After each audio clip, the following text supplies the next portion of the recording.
நீங்கள் பார்த்து கொண்டிருப்பது நியூஸ் 21 செய்திகள். தமிழ்நாடு செய்திகளை உடனுக்குடன் தெரிந்து கொள்ள நியூஸ் 21 செய்திகளை பாருங்கள். காடையம்பட்டி அருகே போதை ஆசாமிகள் டீக்கடையை நொறுக்கி ஒருவரை கொடூரமாக தாக்கும் வீடியோ வெளியாகி பரபரப்பை ஏற்படுத்தி வருகிறது. சேலம் மாவட்டம் ஓமலூரை அடுத்த காடையம்பட்டி தாலுகா தீவட்டிப்பட்டி காவல் நிலையம் அருகே சிவன் பேக்கரி என்ற டீக்கடையை வேலு என்பவர் நடத்தி வருகிறார். இந்நிலையில் நேற்று இரவு அவரது டீக்கடையில் சஞ்சீவ் ரெட்டி என்பவருக்கு அங்கிருந்த போதை ஆசாமிகளுக்கும் வாக்குவாதம் ஏற்பட்டுள்ளது. தொடர்ந்து வாக்குவாதம் முற்றிய நிலையில் சஞ்சீவ் ரெட்டி என்பவரை போதை கும்பல் கொடூரமாக கொலைவெறி தாக்குதலில் ஈடுபட்டது மட்டுமல்லாது டீக்கடையில் உள்ள பொருட்களையும் அடித்து நொறுக்கி உள்ளனர். இந்த சம்பவத்தின் வீடியோ வெளியாகி பெரும் பரபரப்பை ஏற்படுத்தி வருகிறது. இதைத் தொடர்ந்து தீவட்டிப்பட்டி போலீசார் போதை கும்பலை கைது செய்து விசாரணை நடத்தி வருகின்றனர்.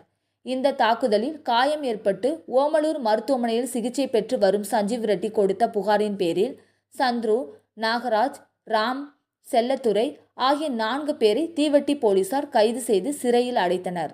நியூஸ் 21 செய்திகளுக்காக சித்தையன்.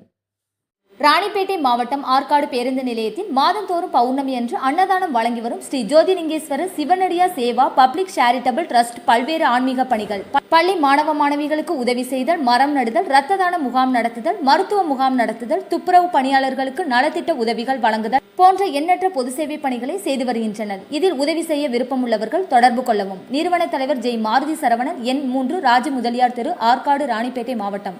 மேலும் விவரங்களுக்கு 9040405952 80981817 என்ற எண்ணை தொடர்பு கொள்ளவும்.